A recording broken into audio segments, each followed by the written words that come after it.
Today we are painting the bird, Caw-caw-caw! While we paint, we get to use some really fun techniques, including pencil painting, scraping, splatter, and glazing. And you know I'm going to be using my grainer brush.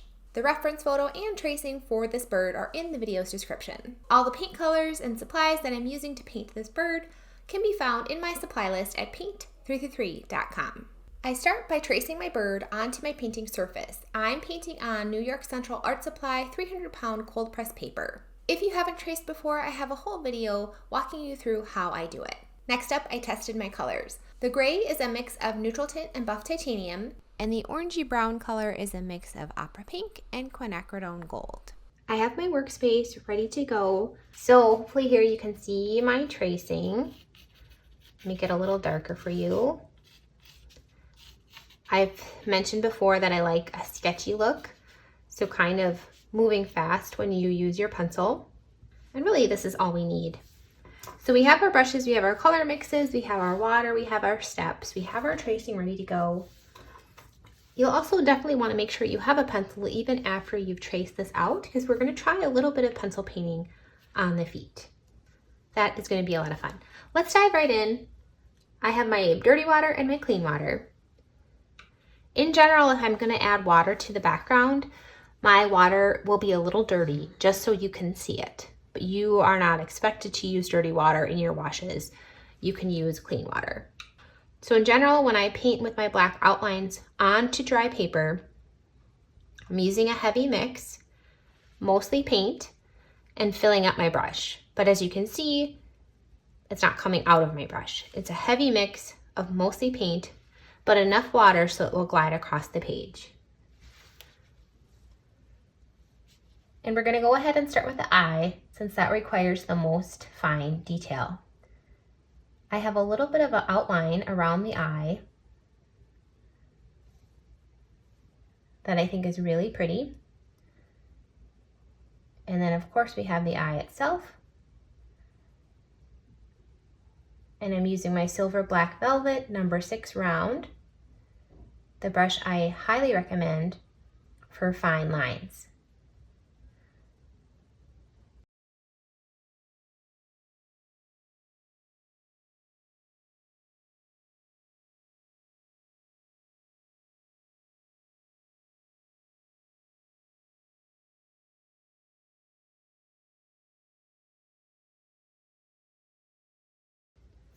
We're going to go right in and do that highlight. I'm just using ultramarine blue, a heavy mix, mostly pigment, onto a round brush of similar size.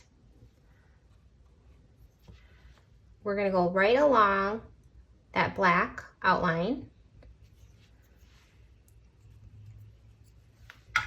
and use a wet brush, dabbed, to carry it into the rest of the reflection, not completely the rest of the reflection.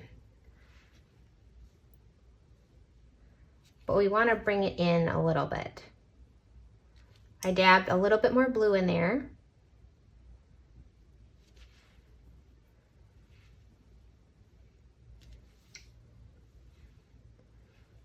Blotted brush, just to soften that edge. Blotting it again because I have a little bit too much water and I want to lift some of that water out. I want the highlight a little darker over there. Just manipulating that blue color till I get it where I think it looks like a realistic highlight.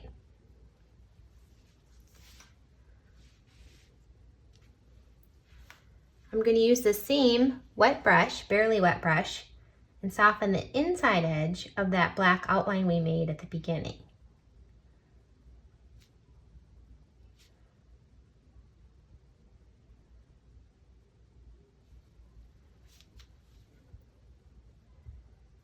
Same barely wet brush, pulling that black color into what will be the black area around the eye.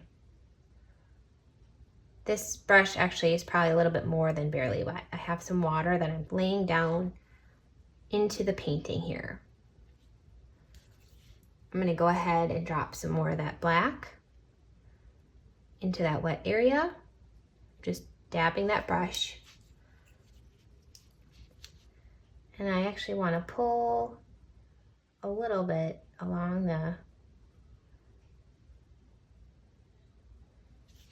areas there, using that barely wet brush to kind of manipulate the color, bring it into another area.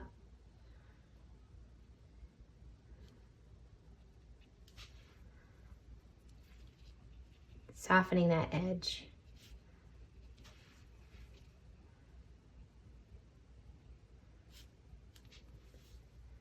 I'm going to go ahead and get a nice wet blotter brush and just put some water into that black area.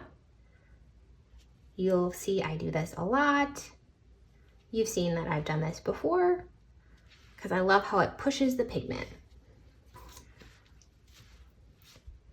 Now I do want to keep in mind that this black area is lighter than the black of the eye.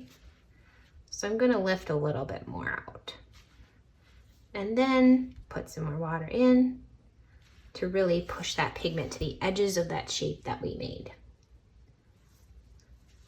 That's it for the eye for now. Let's move on to the beak. Again, with areas of high precision detail, I love to give myself a little bit of an outline. So I just put that black line right there. Now I'm coming in with my wet brush. I'm gonna put, now I want you to be able to see this, just a tiny bit of water and create kind of a smooth shape on the beak with some nice hard edges. And you can see I didn't touch that beak line.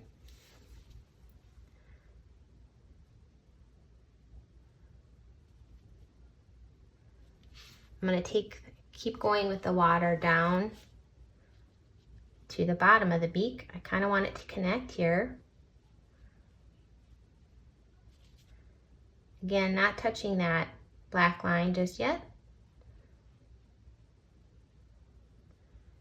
And making sure it stays nice and wet by dropping in more water.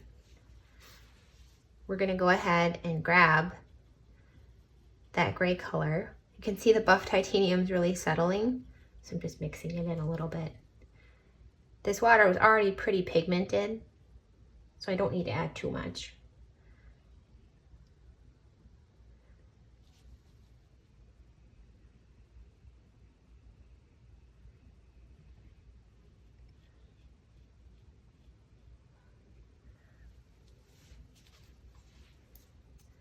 I'm going to grab that color that we mixed up, the brown color. I'll call it brown, and then we have the orange that we're going to do later. So this brown is our pink plus our quinacridone gold.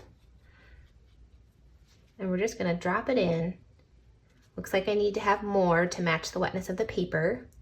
So I'm loading my brush with more of that mix and dropping it in. And hopefully it will mix and be very, very pretty. Okay. Actually, we don't need this blue color anymore. So I'm gonna rinse this off. I like this to be my blotter brush, so you kind of know which brush is which. I'm gonna go ahead and pull this existing color. So this brush was barely wet. Just establish this outline of the beak up here. And then I'm going to dab it in to grab some of that excess water off the top, because I think it has a little too much. And maybe it has a little too much down here, but we have to remember it will dry lighter, so we don't need to pull a lot off. That looks perfect. Let's move to the bottom. This is going to be a lot of fun. So what we're going to do is, this is our gray brush, a lot of water on here. So I have some gray color on here, and I just added more water. What we're gonna do is go along the base and try to stay, so we're giving the claws a little bit of room, a little bit of a white space between the claws and the base that he's standing on.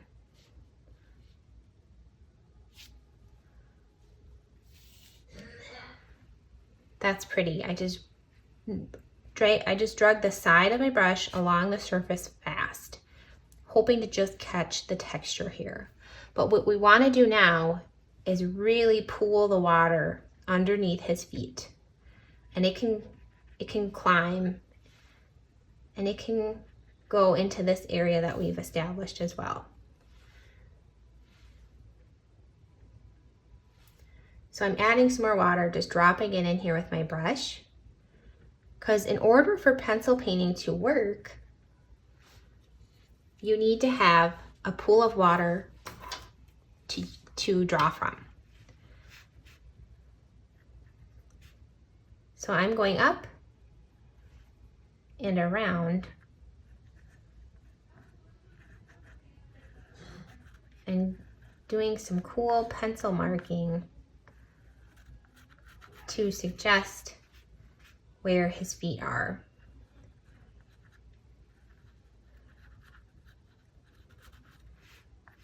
The other cool thing is that the pencil marks themselves are gray. So if you press too hard or whatever, actually looks really cool.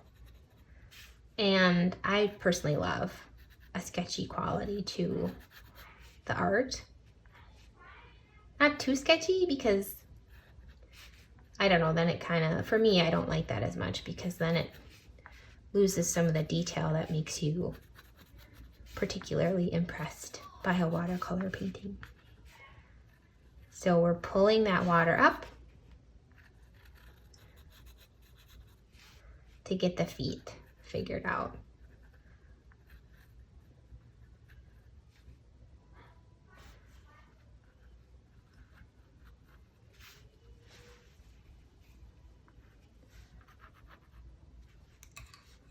And then we're gonna drop in that same, what did I call it? Gold, brown, something like that. And just let that pool and almost bleed into the base, because that will be really interesting.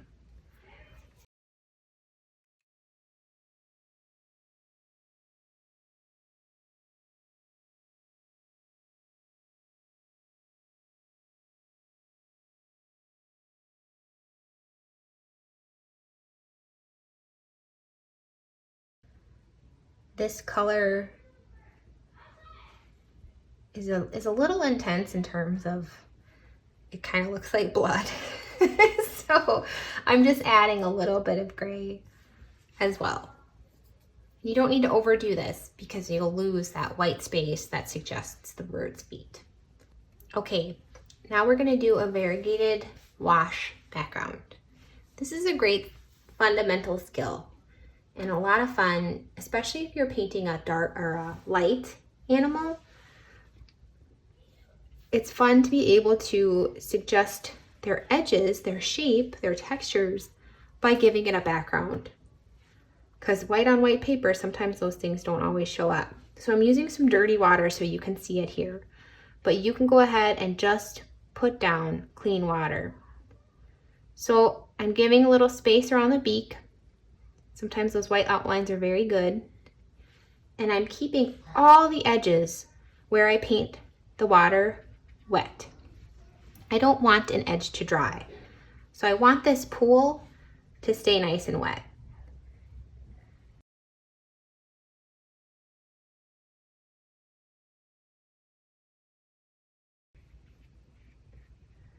So we're bringing it around.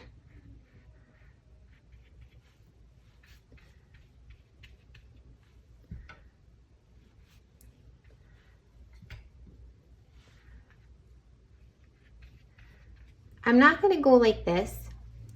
I kind of want this edge to be abstract. I think it'll look better if I do it that way. We're going to use a little bit of pencil painting here eventually as well. Okay, and I'm grabbing cleaner water because I want the bottom to be light. So I'm getting cleaner water for the bottom here.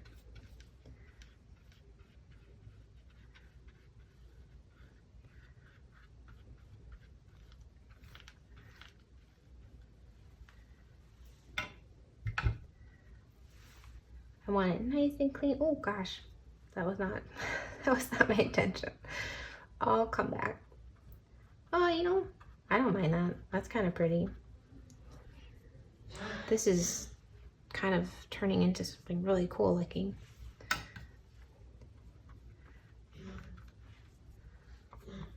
Okay, so we have that abstract background shape. Now, oh my gosh, I'm getting yellow from my water cup. That's where it's coming from. I don't really want that in there. I'm gonna lift that out a little bit and come in with some fresh water.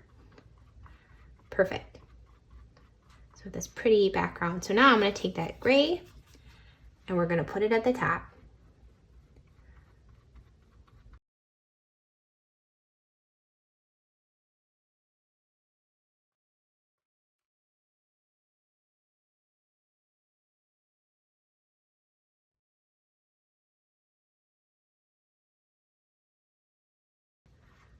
And you can tip the paper, but you do have to be careful because right now we have a lot of pools. So if you tip it, you have to be willing to accept it running around, which can look really cool, but it's just something you got to be aware of. So I want it dark at the top. We're making sure it goes where we want to. We're dabbing it where it needs to go. You can see already the texture of the paper is allowing this paint to granulate, and that's just so gorgeous. Okay, while we have this nice pool of water, we're gonna pencil paint,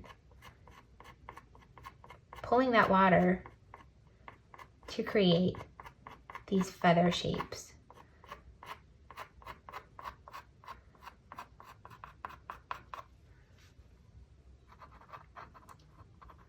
Now remember, we're working with the 3-step process, right? Where we're painting with water and adding color and then finishing with these texture techniques. But the other thing with this is that we're always in tune with our edges. And we never want our edges to be too stiff. I really like how that looks.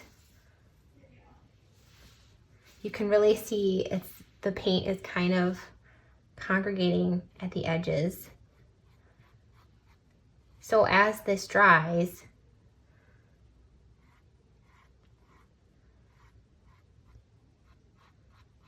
you may want to move it around, but eventually we're going to have to leave it alone. Otherwise our brush strokes will become visible. So what I'm going to actually do now, I'm kind of dabbing off my brush. I don't really need to clean it, but I want to pick up some of this extra water. So I'm blotting and picking up some of this extra water. We just don't need that much. It's just a lot.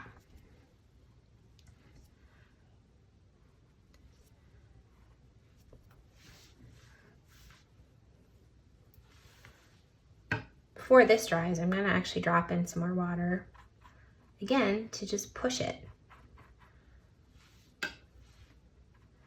We're pushing it towards the edges because that looks really cool when it's dry. So it's a mix of dropping in water to push it to the edge and kind of lifting that extra pigment out at the same time.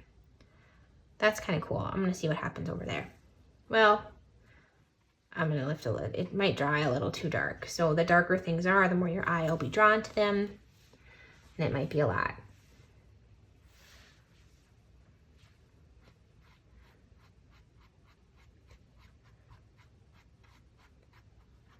This is my attempt to try and get this away from the edges.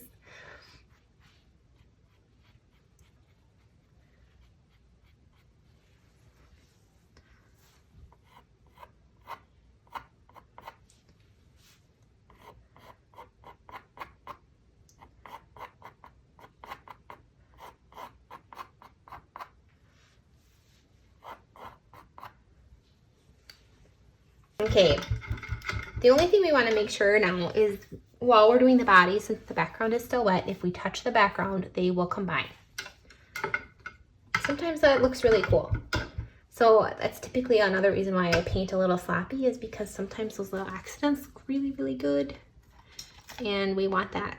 I just want this to go up a little bit.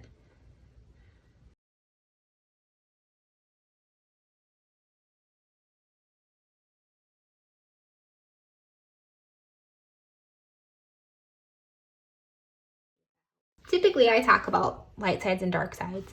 And in this case, the dark side is basically going to be the belly, the bottom. And the top will have more light. And there'll be a little bit of a shadow under the beak. So we still want to create dimension. It's just that there won't be a very striking light side, dark side to the bird.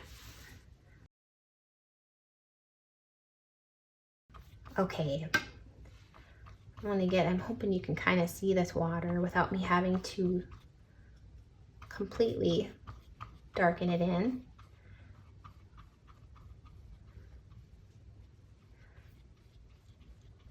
So you can make this shape a little bit more abstract. It doesn't have to be perfectly going to the edges because those visible brush strokes are really beautiful. And then he has more gray on his head.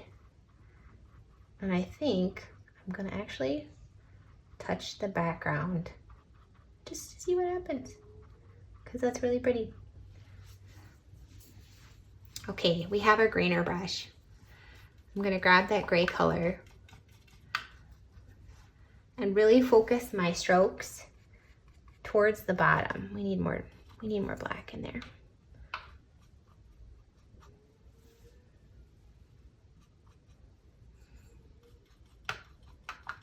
Okay, let's see how that mix looks. It looks really good.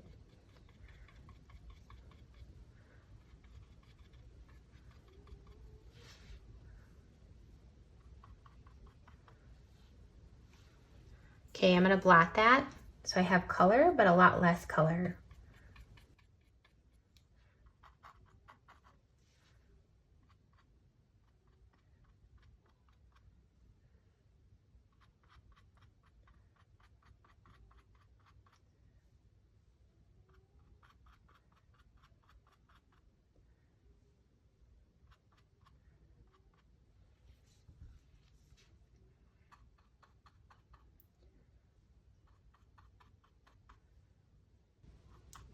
So you can see these areas that are more defined are where the paper is dry.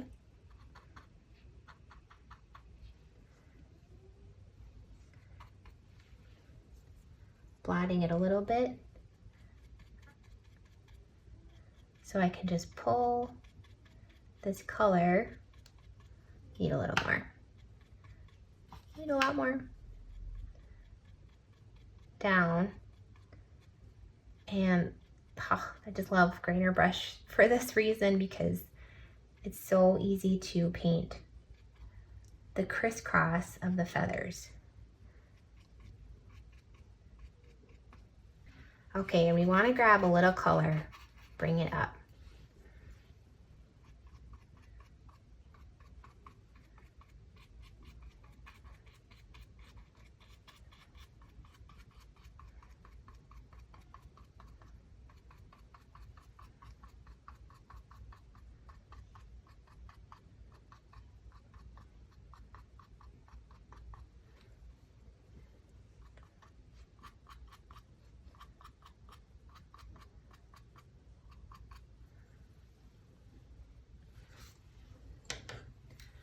Okay, let's try to see if we can scrape. Scraping is tricky because when it's too wet, you'll create darker lines, but we can do that because that will look good. You want to create that feather texture. And we got to get that sweet spot where it starts to dry. It's almost dry. And then we can actually scrape it away. But it's a lot easier to scrape when you have a lot more pigment, and we just don't have that much pigment on our bird. So that's why we're mostly relying on the grainer brush to give it the texture that we're looking for.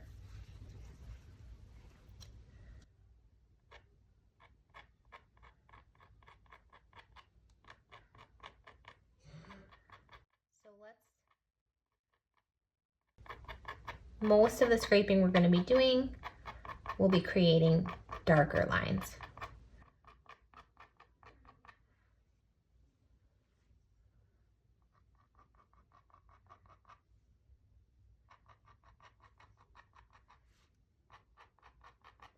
And we're making sure we do that crisscross pattern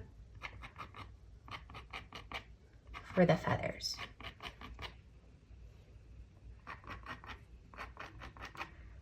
And we're concentrating the texture to where the color is.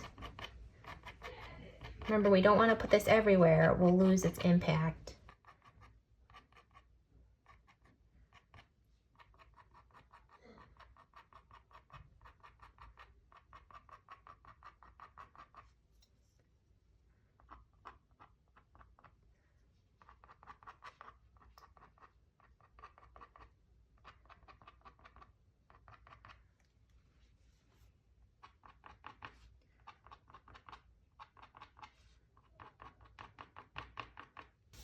This next part is going to be the most fun part, the whole painting. We can actually just paint with the color right away. And when I do a visible brush stroke and visible edges, they just look better when you use a flat brush versus a round brush. Unless you're doing thin lines, like line work, like we did with the bunny. Then you can use a round brush, but if you're doing thicker, blockier areas, a flat brush looks really good.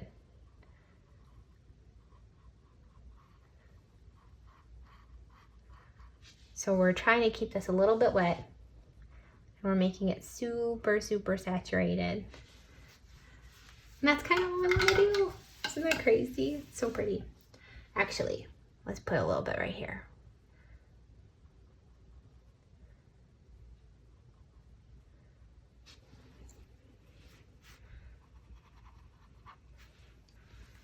So I have a blotted brush here. I'm just softening some parts of the edges where I think that might look a little nice.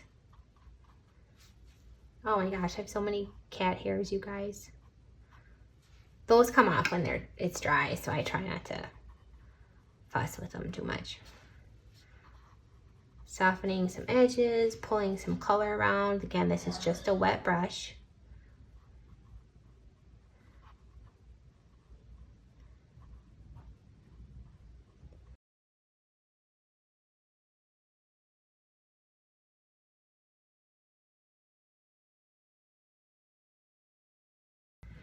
I'm gonna add a little water and lift a little bit. I know that's where the shadow has to be though. Maybe I want to lift over here instead. You can see I dropped some water there. So there's gonna be a bloom there. It just is what it is. I could try to get that out of there, but I don't know. It'll look fine. I think it'll look kind of cool. I embrace the messiness of it. Okay, I like that lifting by the eye is pretty. I like these visible brush strokes here. I like this lifting, but we will come back in and do a little bit of a shadow. I think that would look good.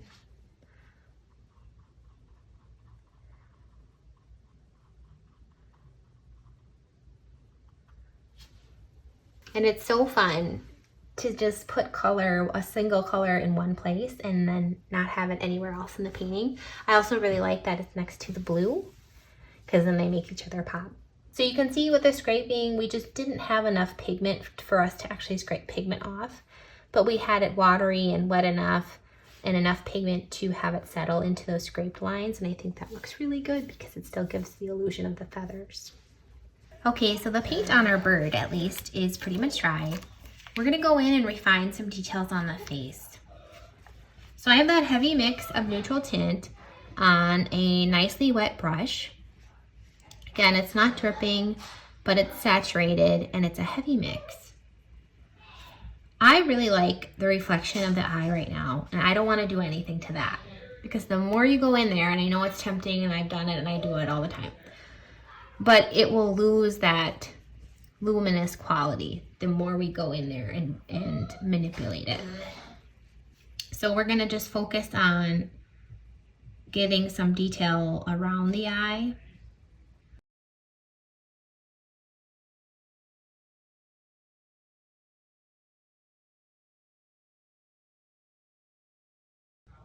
So I'm just bringing this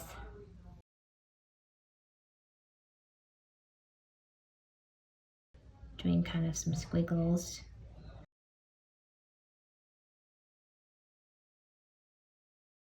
This is where the darkest darks live on the painting. Okay, I need to have my blotter brush handy too, so it's barely wet, because I'm gonna go ahead and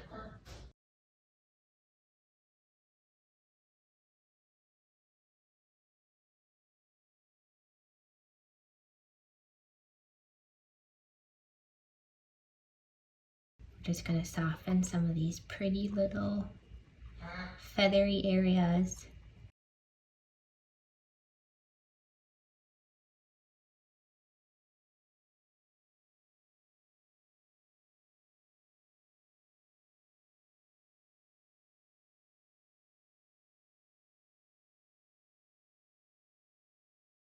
There's also some darkness on this side, so I'm just adding a little bit of dark over here. I want this wet brush not to be too wet.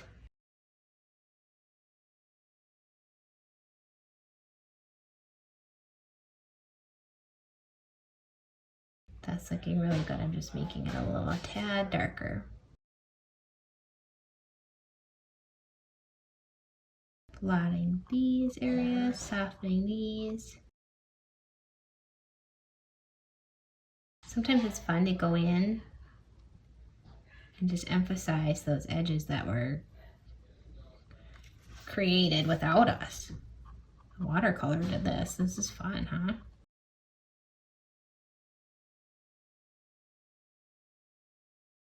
And then just softening this highlight.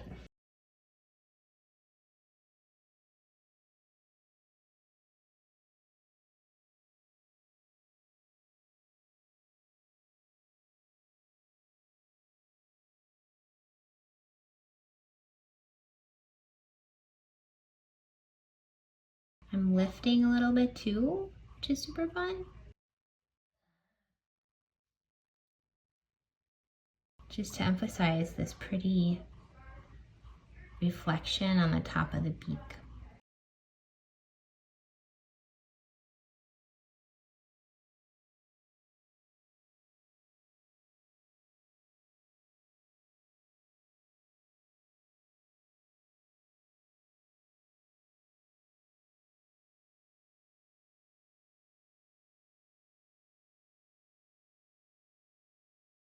So the feathers around here are just tiny, and they're so tiny and cute. So I'm doing little dots. Making this a little bit darker.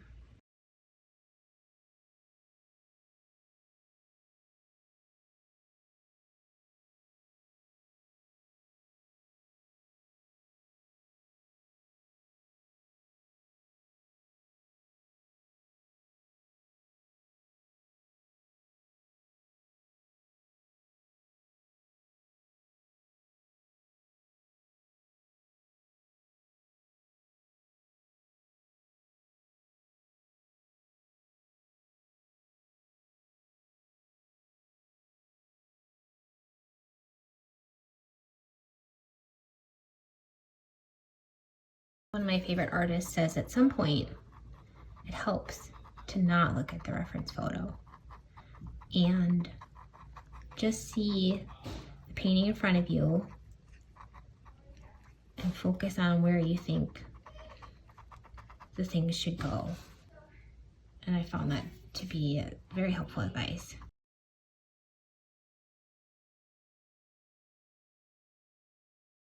The dark areas are where your eye is going to go. So we really want this nice dark and well, the dark and the contrast is what draws your eye. So that's why we're putting this nice area of both dark and light and sharp edges close to the eye.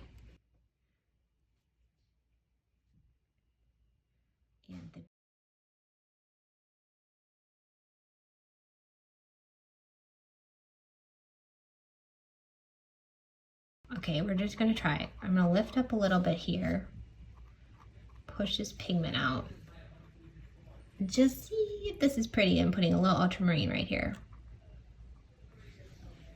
And it's something. It's not crazy.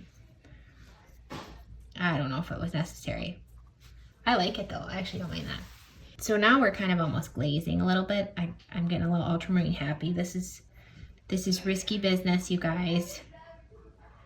Because when this happens, this is when we get into weird areas where maybe we're doing too much. It's good so far. This needs to be darker, so I'm going to grab some of that mixed up brown gold beauty and do another layer down here.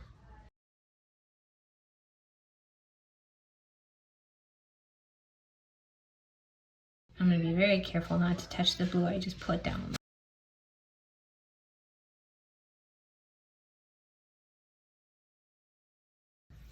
We're going to go ahead and drag that down a little bit. Kind of like a little bit of a shadow look right there. A little bit of detail around the eyes. It's just going to go a really long way. It'll look really nice. So I'm just trying to go as lightly as I can to get as fine lines as possible, and it's challenging. It's challenging.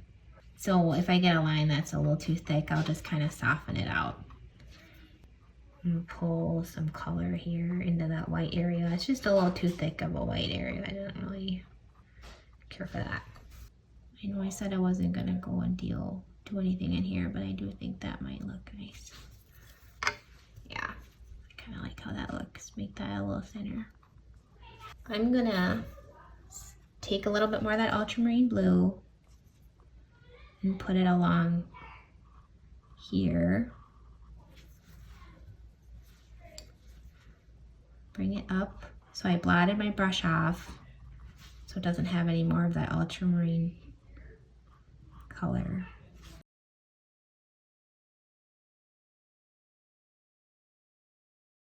And then I'm going to soften these two where these meet here as well. I have a blotted brush. This is still really wet. Just blot it off a little bit here. But it would be nice to just pull in a little bit of color so this isn't such a harsh line. And that's it. You don't need to do a lot with that.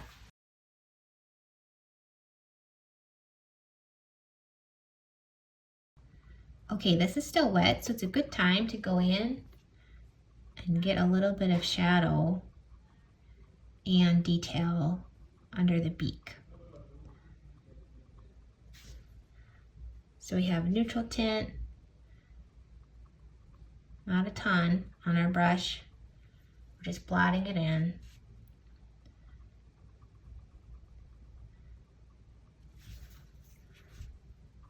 And we're gonna pull it out in little lines here for the feathers. Okay, the other thing that you can do that's easier to do when you're working bigger, this is pretty small, but you can attempt to lift little dots. And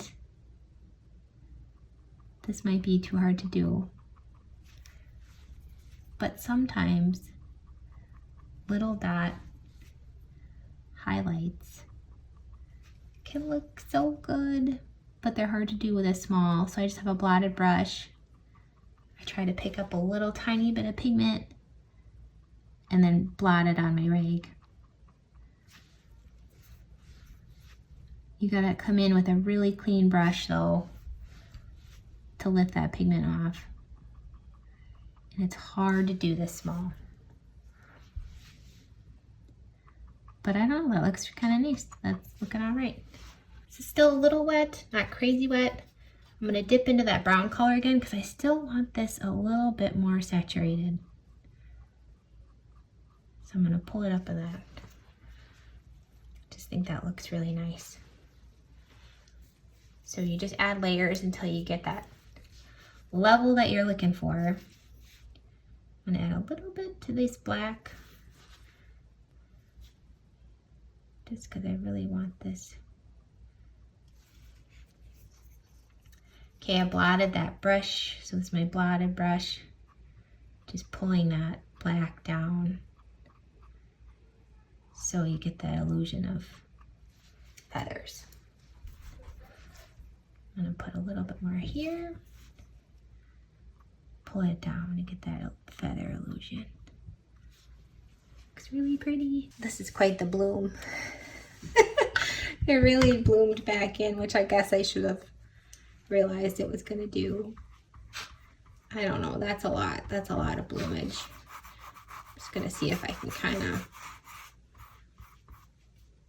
have that calm down a little bit. So I just took a wet brush, scrubbed it, and then kind of tried to feather it in. I also added a little because it scrubbed it out quite a bit. Okay, we can add a little bit of detail on the feet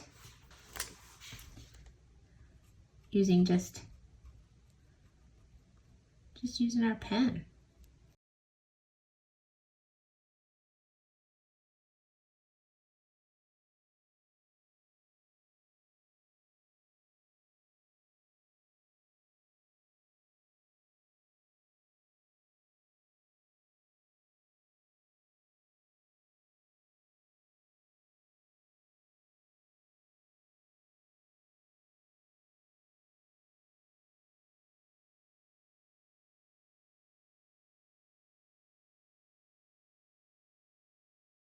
Now I like the values here, so I'm tempted to maybe glaze a little bit down here, but I'm also nervous that that could really take the focus away from the head. I think I'll glaze with a really watery mix of mostly neutral tint. I think I got a little buff titanium in there, so I'm dabbing here. Okay, that's not looking so bad.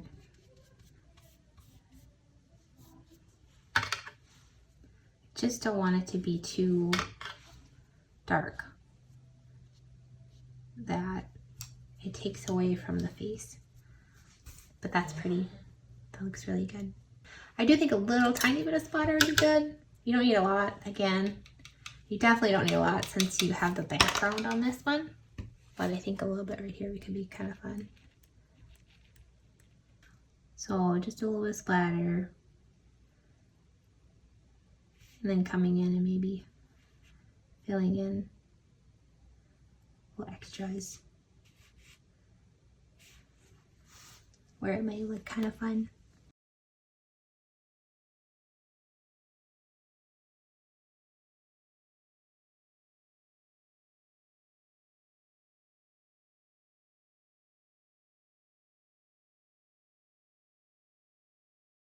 I hope you had a blast painting this bird. Let me know what your favorite part was in the comments. And give this video a thumbs up if you learned something. In tomorrow's live video, we are going to be painting this dog named Sully from start to finish. If you're on my email list, you will get an email going over the reference photo, the tracing, the supplies, and the painting plan before the live goes live, so you can be ready to paint along with me. And if you're not subscribed yet, you can do that at paint333.com. I will see you in the next lesson. Happy painting!